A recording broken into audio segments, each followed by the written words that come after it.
Mateo capítulo 20, versículo 20 en adelante. Dice la palabra de Dios, leamos todos ahí en el videobin. Entonces se le acercó la madre de los hijos de Zebedeo con sus hijos, postrándose ante él y pidiéndole algo. Y él le dijo: ¿qué quieres?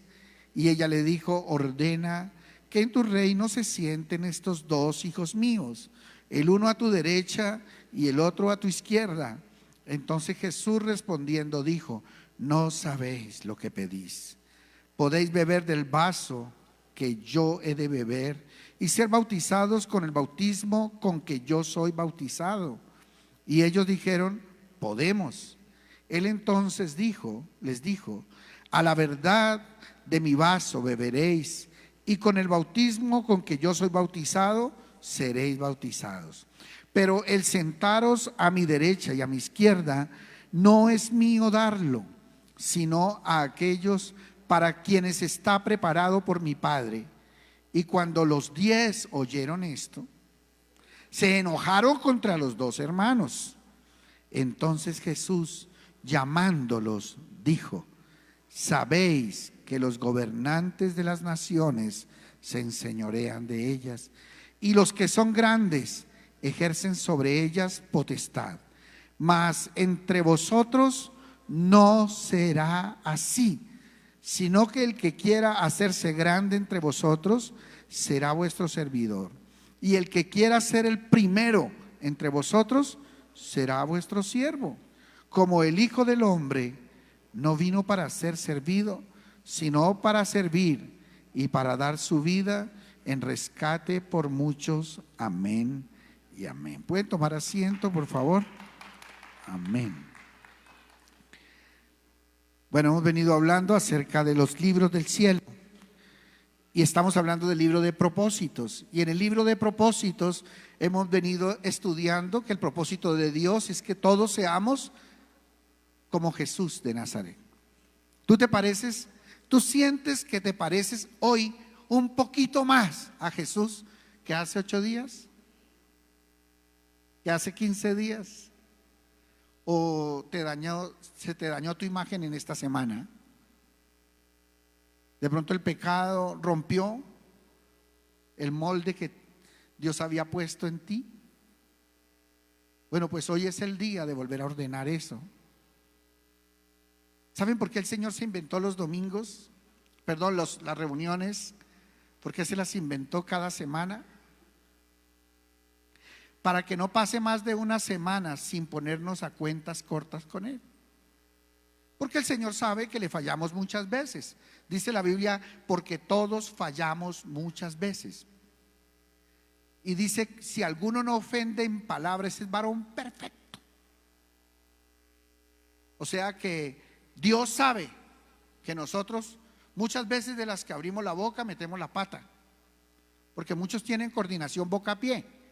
Abre la boca y mete la pata. Y entonces la Biblia también dice que en las muchas palabras no falta el pecado. O sea, cuando hablamos mucho, también pecamos mucho. Por eso hay un dicho colombiano que dice: el que mucho habla, mucho yerra. El que mucho habla, mucho yerra. Entonces, ¿qué tenemos que hacer para no pecar tanto? Ponerle freno a esa boca. Porque entre menos hablemos, menos la embarraremos. Pero sobre todo, mis amados, en los días de ira, en los instantes de ira, cuando la ira viene al corazón, no debemos abrir la boca.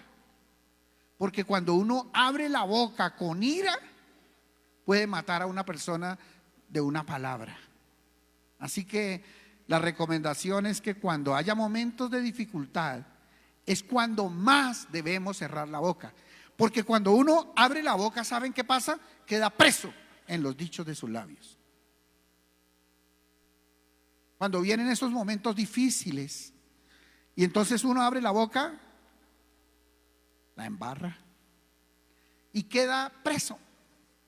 O sea, cada palabra que uno dice lo va amarrando. Y cuando menos piensa uno dice, yo no puedo ya reversar, esto ya está muy avanzado. Ya me até demasiado, por eso estoy.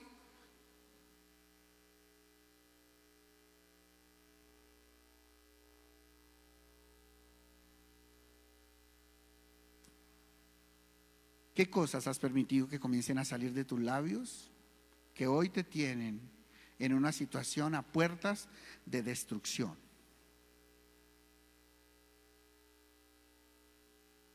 De pronto con tu familia, en tu trabajo. Entonces, cuando nosotros nos hemos dado cuenta que nos hemos equivocado tanto con palabras, debemos pedirle perdón a Papá Dios, arrodillarnos delante de Él, y debemos levantarnos y romper, anular todas las palabras maldicientes, destructivas, que están dañando mi vida en mi casa, romperlas en el mundo espiritual y declarar que no tienen ninguna autoridad sobre nosotros en el nombre de Jesús. Amén. Y eso es como si hubieras estado amarrado durante harto tiempo y ahora ¡pa!, se rompió esa atadura, esa ligadura. Entonces, dile a la persona que tienes al lado, dile, mucho cuidado con tus palabras. Mucho cuidado con tus palabras, porque las palabras tienen poder, tienen autoridad. Amén. Bueno, vamos a estar tratando hoy el verso número 24 y 25. 24 tratamos hace 8 días. Y dice la Biblia, cuando los 10 oyeron esto, o sea, oyeron que los otros estaban buscando posición en el reino, el uno a la derecha y el otro a la izquierda, entonces se pusieron muy contentos. ¿Cómo se pusieron los 10? ¡Bravos! ¿Y estos que se están creyendo? ¿Cómo se atreven a pedir el uno estar a la derecha y el otro a la izquierda en el reino? Entonces pelearon y se rompió la armonía entre los apóstoles. Y yo les hacía una pregunta que estudiamos hace 8 días. ¿Cómo lograron ellos estar juntos hasta el final después de un chicharrón como este?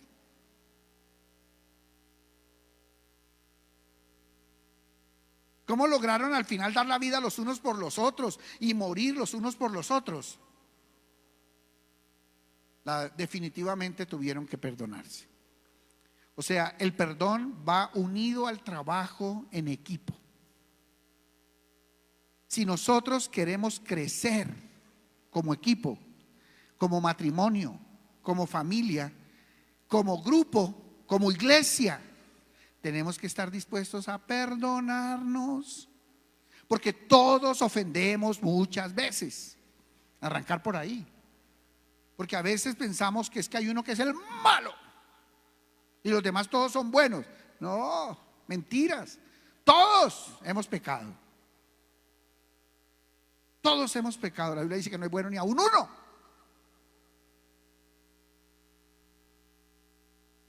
O sea, si todos hemos pecado, todos tenemos que pedir perdón. Entonces, en una reunión familiar tenemos que reunirnos y tenemos que decir, hoy yo quiero pedir perdón a todos. ¿Y sabe cuál debe ser la reacción de los demás? No pueden comenzar a decir, uy, sí, por fin se atrevió a pedir perdón, porque ese sí ha sido mucha ñanga ahí en la familia. No, ¿sabe qué tiene que generar la actitud de pedir perdón de uno de los miembros de la familia? Tiene que hacer a los demás reconocer que todos la han embarrado y que si hoy están en esa situación es porque todos han metido la pata de una o de otra manera. Para llegar a ese punto es porque todos han aportado y han sumado.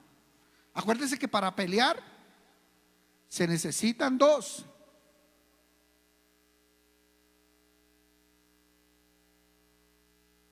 Entonces, ¿qué tenemos que hacer en ese momento? Reconocer. Si alguno de los 2 se atrevió, de los 3 o de los 5, se atreve a decir, yo quiero pedirles perdón. Entonces, saber cuál debe ser la reacción de los demás. No debe ser, bueno, ¿sabe qué? Yo la perdono.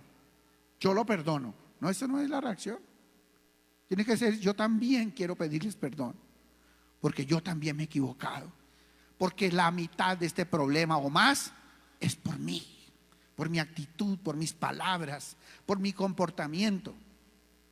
Y entonces todos abrazados se perdonan, oran los unos por los otros y comienza una nueva etapa en el matrimonio, en la familia, en la iglesia, en el equipo. Gloria a Dios. El Señor nos ofreció esa opción del perdón. Y el primero que nos perdonó fue Él, y si no todos estaríamos en el infierno. O sea que yo ya fui perdonado por Dios. O sea que ¿qué tengo que hacer con los demás? Perdonarlos. Amén. Ok. Vamos al siguiente verso. Verso 25. Entonces Jesús, llamándolos. ¡Wow! Digan conmigo, el que llama es Jesús. No, díganlo duro, el que llama es Jesús. Los de allá atrás, por favor, los de ese rinconcito de allá. 1, 2, 3. Ok, los de la última fila de allá, los que están ahí, ¿sí? ¿Saben? Eso. 1, 2, 3. Amén. Y los de allá, los últimos 10 que están allá atrás. 1, 2, 3. Ok, los de la primera fila, todos los de la primera fila. 1, 2, 3. Amén. ¿Cuánto le da un aplauso al Señor? Porque el que llama es Él. Digámoslo todos a una sola voz. 1, 2, 3. Amén. Amén. El que llama es Jesús. Por eso dice la Biblia, entonces Él llamándolos. Pregunta. Quiero hacerles una pregunta. ¿Estaban ya reconciliados todos ellos cuando el Señor los llamó? ¿Cómo estaban? Enchicharronados, ¿cierto? Entonces dile a la persona que tienes al lado, dile, el Señor nos llama cuando estamos enchicharronados. Increíble, ¿no? Increíble. Y eso nos enseña un principio del llamado. Y es que el Señor nos llama a pesar de nuestras embarradas. A pesar de que la embarramos tanto, el Señor sigue confiando en nosotros. ¿Sabe qué podía haber hecho el Señor ahí cuando los vio como perros y gatos a todos? ¿Cuál pudo haber sido la actitud del Señor ahí en ese momento? ¿Sabe que me equivoqué con ustedes? Salen. Pero en ese momento el Señor va y los llama con un propósito. O sea, en medio de las chicharrones. ¿Ustedes se acuerdan cómo fue que llamó el Señor a Moisés? Acababa de matar a un egipcio. Salió huyendo de Egipto hacia Madián, huyendo porque el faraón lo estaba buscando para matarlo. Y cuando él llega a ese lugar, entonces el Señor allá se le aparece en una zarza y lo llama para ser el libertador del pueblo que estaba esclavo en Egipto. Entonces el Señor nos llama, aunque estemos en el pecado, aunque estemos metiendo las patas, aunque estemos en el momento más difícil de nuestra vida, aunque estemos en un momento difícil en el matrimonio, el Señor nos llama. Wow. Ese es un principio del llamado.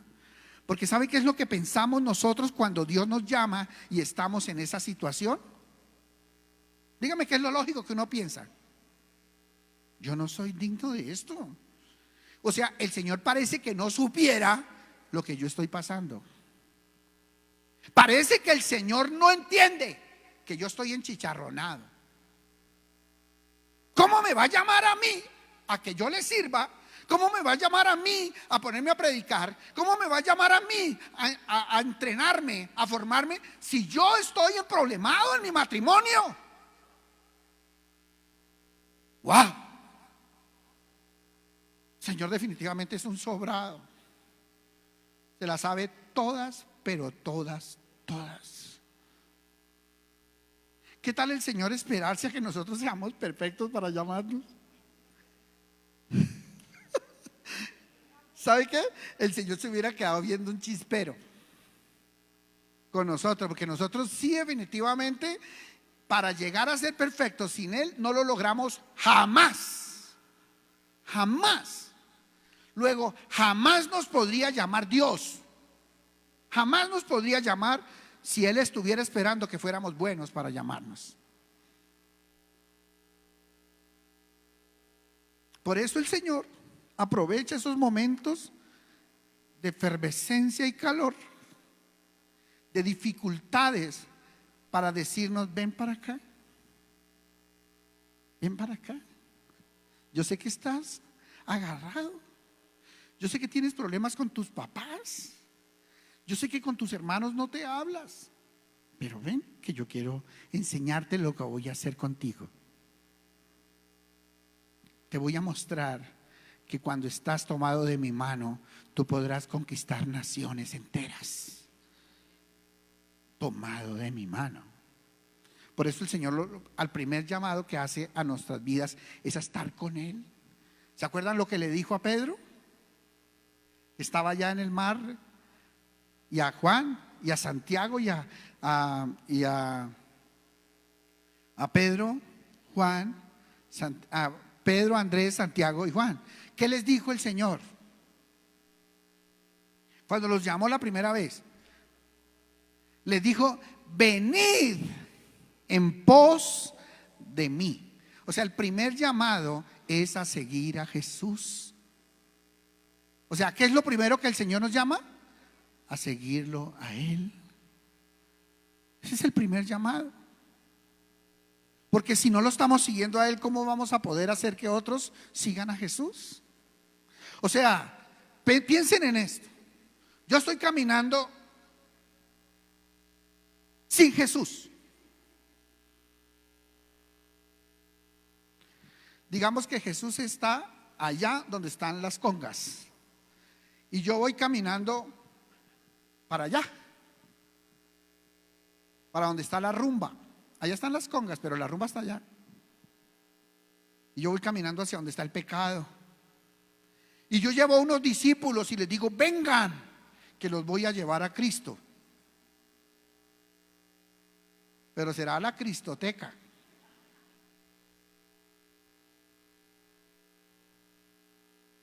¿O no? O sea, yo puedo llevar unos discípulos a Cristo si la dirección que yo llevo es contraria a Cristo. No. No. Por eso es que el llamado a ganar a otros es un llamado que viene después del llamado a seguir a Cristo. Si yo voy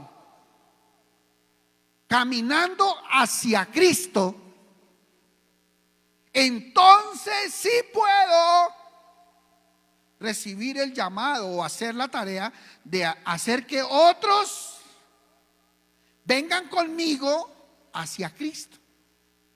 Entonces yo sí los puedo llevar a Cristo. Pero si yo voy para otro lado, yo no puedo ser un líder.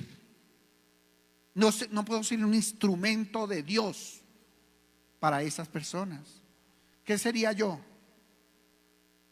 en ese momento para esas personas? ¿Una piedra de tropiezo? Sería un instrumento no de Dios, sino del diablo. Porque lo que estoy haciendo es que estoy usando el nombre del Señor, pero lo estoy llevando para otro lado.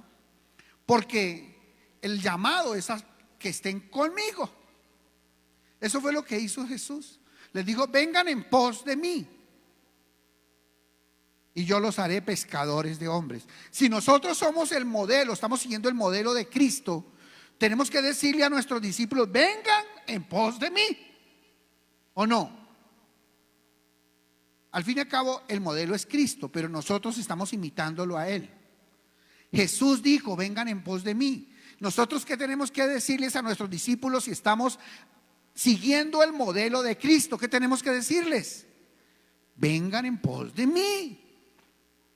Nosotros no podemos decir: vengan en pos de Él. No, así no es. Porque eso sería como el borracho que teniendo la botella de aguardiente en la mano, le dice a sus hijos: no beban, eso les hace daño. Con la botella en la mano. Mire lo que los va a conducir esto.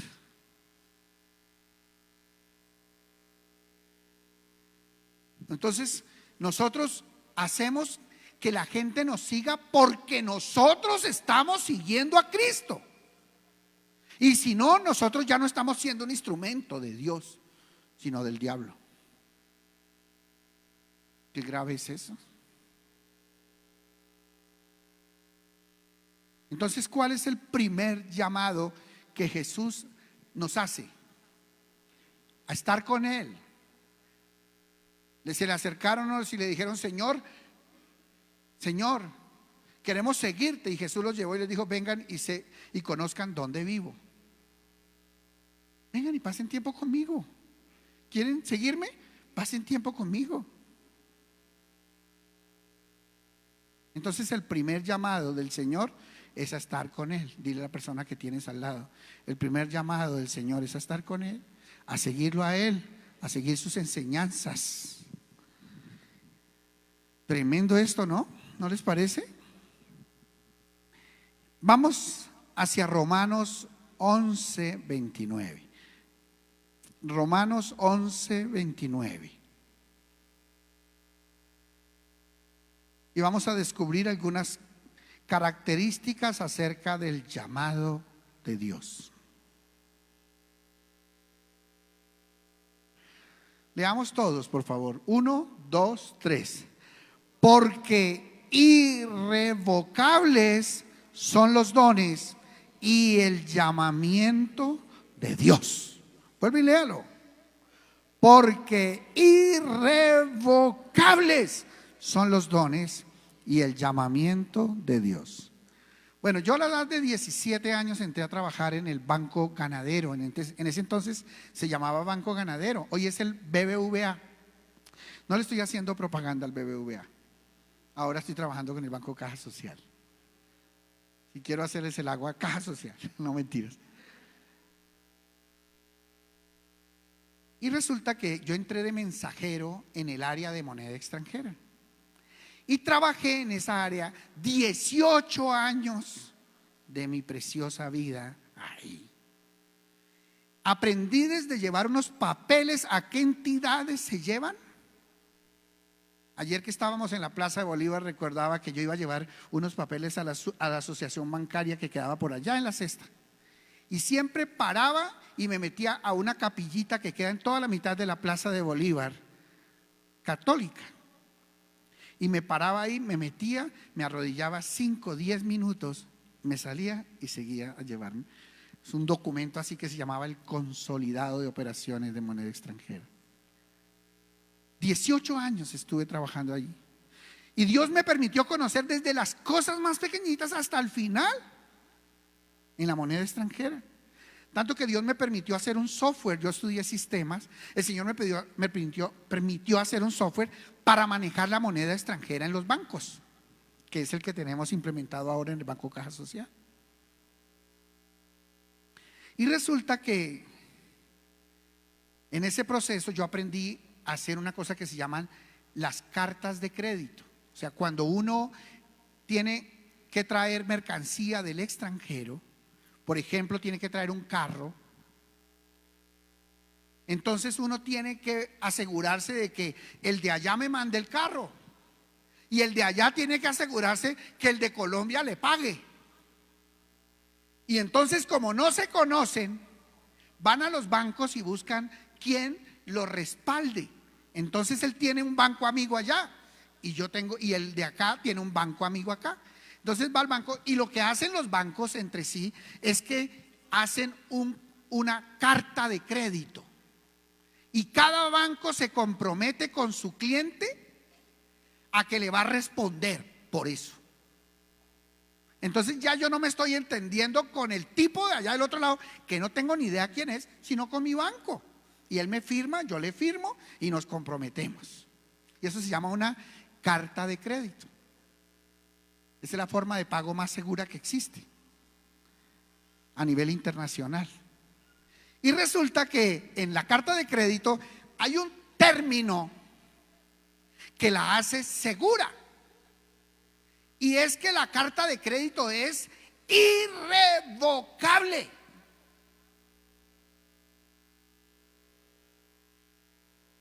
¿Y qué quiere decir que es irrevocable? Que después de que uno firma ese documento para arrancar la carta de crédito, por ningún motivo se puede echar para atrás en ese compromiso. Ya quedó comprometido de manera que, y digan, irrevocable. Díganlo, irrevocable. ¿Saben qué quiere decir irrevocable? Que no tiene reversa, que tiene más reversa un avión volando que una carta de crédito irrevocable. Eso es lo que quiere decir. O sea que si el cliente aquí, después de que firmó, dice: ay, yo no quería el carro de ese color, baila, papito. Eso es irrevocable, no se puede cambiar. Y el señor de allá dice: ay, pero es que yo le quería cobrar un poquito más. Pues baila, papito, ya lo que cobró, cobró. Eso se volvió ¿cómo? Irrevocable. Digan, irrevocable es que no tiene reversa. Wow. ¿Saben qué quiere decir en la Biblia? Allá en Romanos 11:29, que irrevocables. Entiendan ahora qué quiere decir eso. Esto no es una palabra que fue puesta ahí como por dejar, sino que es algo que tiene una razón muy profunda. Porque irrevocables son los dones y el llamamiento de Dios. O sea que después de que Dios nos da unos dones y después de que Dios nos hace un llamamiento, más reversa tiene un avión volando que eso. O sea, eso no se puede cambiar jamás.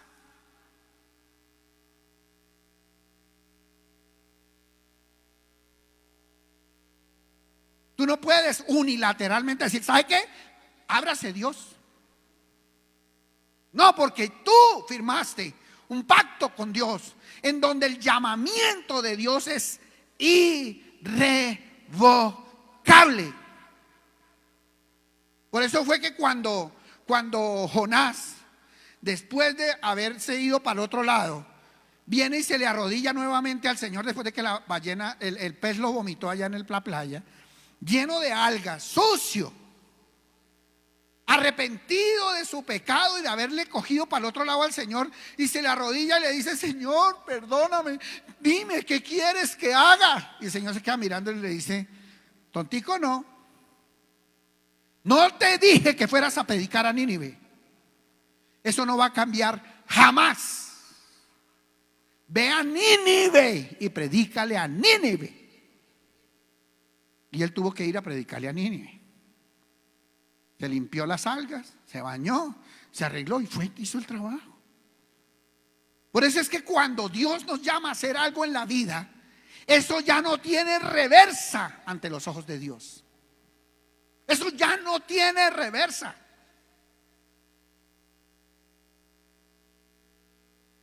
Lo que podemos hacer es arrepentirnos, limpiarnos esas algas marinas y esas nalgas marinas, pedirle perdón a Dios de rodillas y volver a aquello para lo que Dios nos llamó desde un principio. Dios no cambia. Por eso es que dice la Biblia que Dios no es hombre para que mienta, ni es hijo de hombre para que se arrepienta. ¿Para que se arrepienta de qué? Pues del llamado que nos ha hecho. Porque nosotros a veces quisiéramos sacarle: Señor, ¿sabes qué, Señor? Uy, no, pero es que Dios, no, pero es que no, ¿qué? Matrimonio y para toda la vida, no, Señor. Eso es hasta que la muerte los separe. Eso es irreversible. O cuando uno dice: no, ¿sabe qué? Yo ya no quiero seguir siendo papá. ¿Sí puede decir eso? No, eso es irrevocable. No, Señor, es que yo tengo esos discípulos y todo, pero ¿sabe qué? Yo no quiero. Y el Señor le dice, irrevocable. Señor, pero es que yo estaba haciendo encuentros, pero ¿sabe qué, Señor? Uy, no, eso de hacer encuentros es un camello y eso toca ganar almas. Y no, Señor, ¿sabe qué, Señor? Yo más bien me dedico a otra cosa más suave. Es irrevocable, papito. Y si no, te hubiera puesto en otra iglesia que no hace nada de encuentros. ¿Que la hubiera encontrado? Sí. Pero ¿por qué Dios te hizo meter por esa puerta a ti? ¿Quién fue el que te trajo y te metió por esa puerta? Si el que llama es Jesús.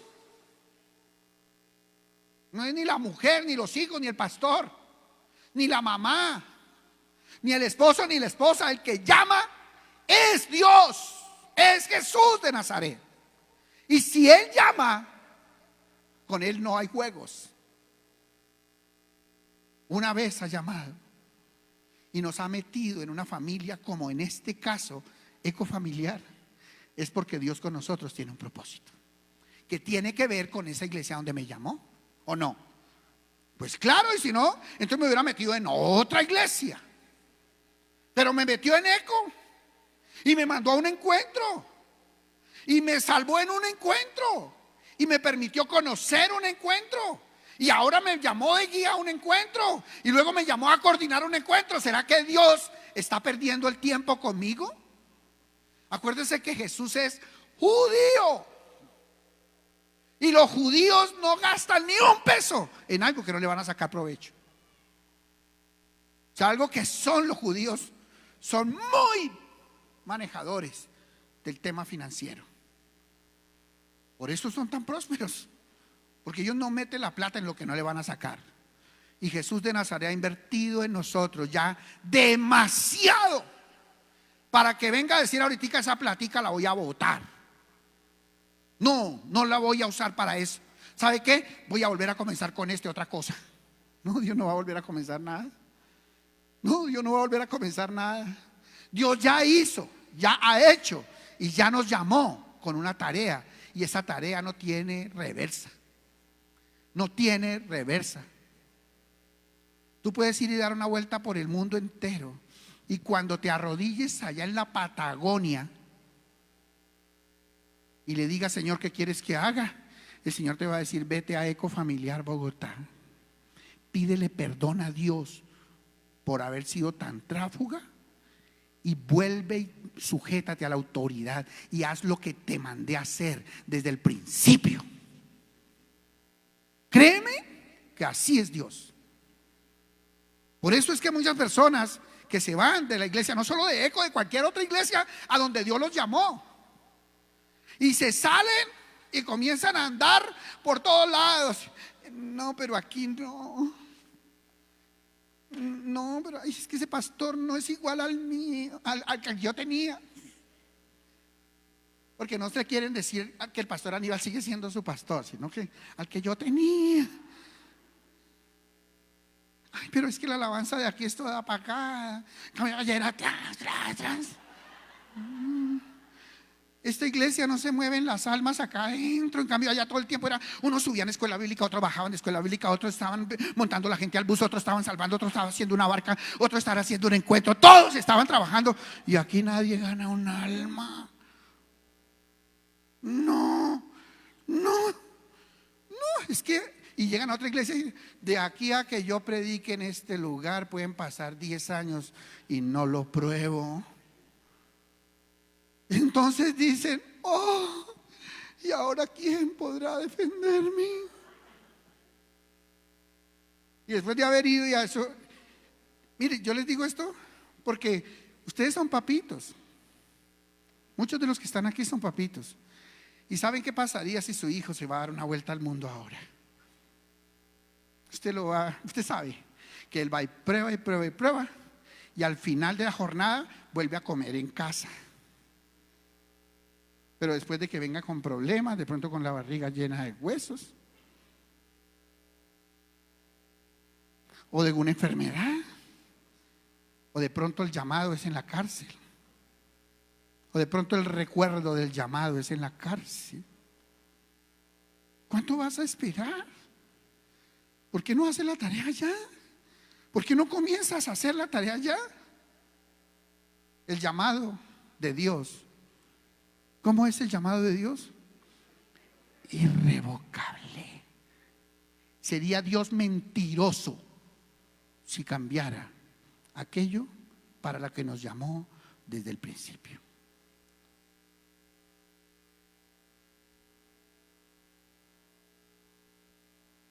Entonces, para eso Dios se inventó otra cosa: los dones. Los dones. Y también los dones el Señor nos los dio. ¿Cómo? Otra vez pongamos por favor Romanos 11:29. ¿Cómo puso los dones también? Irrevocables. O sea, Él se comprometió con algo que nunca nos va a quitar. Oh, gloria a Dios. Nosotros los podemos enmugrar los dones, porque Dios nos dio el don de palabra y nosotros lo podemos enmugrar con palabrería, con groserías, con ganarnos el público a punta de vulgaridades. Pero Dios lo que nos dio fue el don de las palabras para hablar. Y nosotros podemos enmugrar ese don, pero Dios nunca nos va a quitar ese don. ¿Y saben por qué no nos los va a quitar jamás? Para que el día que lleguemos a su presencia, porque aquí viene el ajuste de cuentas, para que el día que lleguemos a su presencia, Él nos va a preguntar: ¿hiciste la tarea que te mandé que hicieras? No, ¿sabe cómo hace? Como mi suegro dice: ¿le dije que hiciera eso? Y entonces decía mi cuñado Hernando: sí, sí me dijiste. ¿Y lo hiciste? No.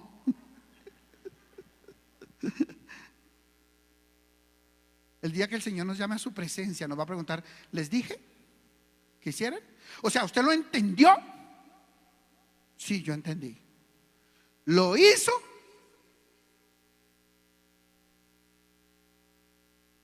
Entonces Dios va a decir: nunca te quité los dones para que hoy no tuvieras excusa, para que no me dijeras: es que yo no pude, es que no tenía cómo, es que me pusieron a ir a pescar y yo no tenía anzuelo, es que me pusieron a predicar y yo no tenía lengua, es que me pusieron a caminar y yo no tenía piernas. No, el Señor va a decir: te quité los dones a lo largo de la vida, nunca te los quité. De tal manera que hoy tú vas a rendir cuentas, porque un día te puse una tarea y te entregué un kit para que desarrollara la tarea y no se te dio la soberana gana hacerla. Así que vas a recibir juicio por eso.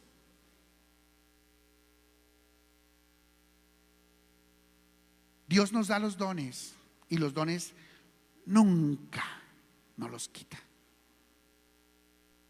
Yo quiero que vayamos un momento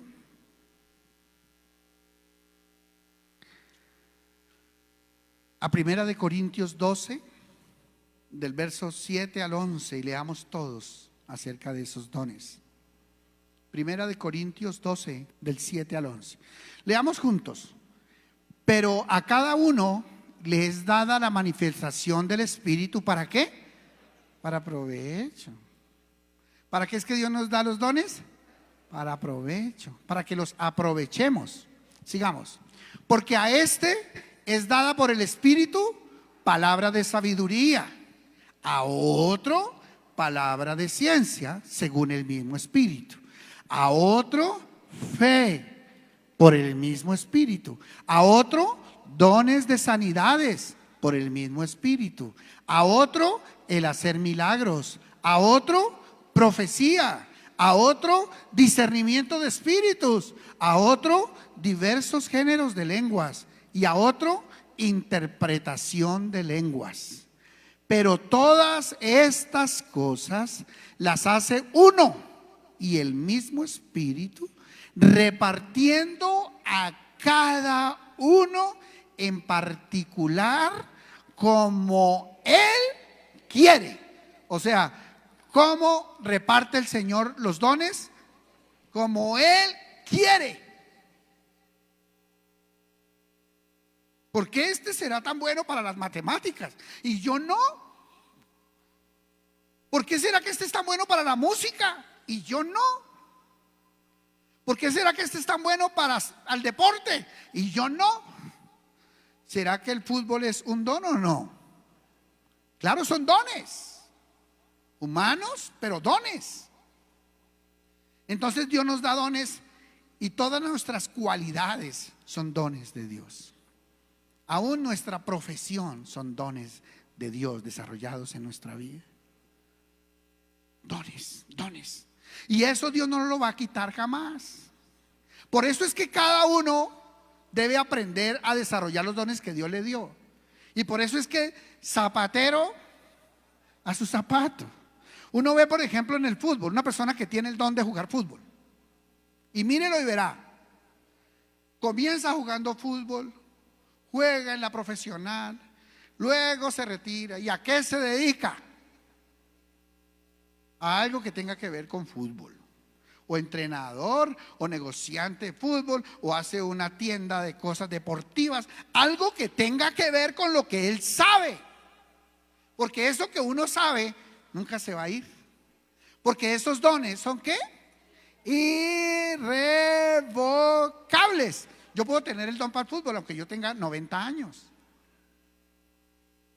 ¿O no? ¿Cuántos años tiene Peckerman?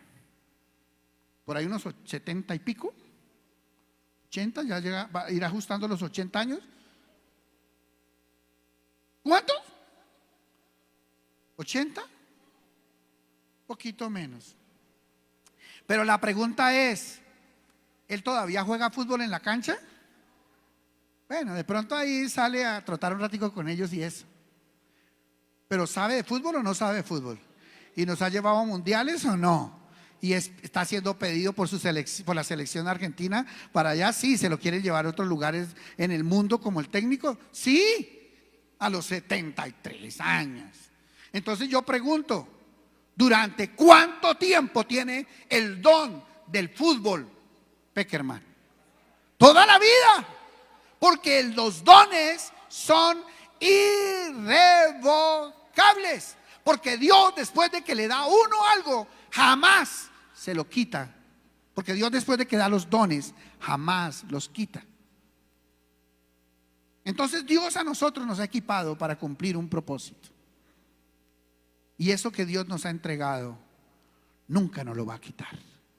De tal manera que Dios espera de nosotros que hagamos la tarea aquella para la cual desde el principio Dios puso en nuestro corazón para desarrollar, y nos puso la tarea. Amén. Vamos a estar de pie, vamos a orar. Pregunta, iglesia, pregunta: ¿podemos nosotros legalmente sacarle el cuerpo a Dios del llamado que tiene para nuestras vidas? ¿Por qué? Porque el llamamiento de Dios es irrevocable. Por eso nos añadió los dones. O sea, el sello del llamamiento son los dones. ¿Sí o no? El Señor dice: te llamo a jugar fútbol. ¿Cómo es tu nombre, papi? Brian.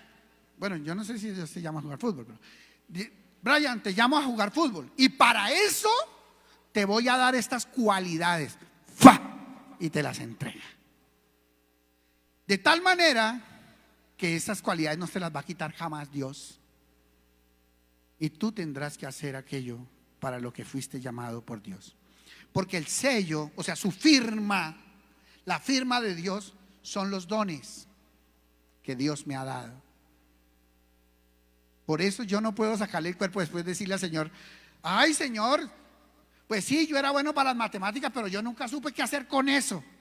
Dice el Señor: mentiroso, porque te dio oportunidades para desarrollar ese don, porque te enseñé a ser maestro de matemáticas, porque te di las habilidades para ser un gran ingeniero, para ser un gran, no sé, frentes del tema numérico, de los números, de las matemáticas.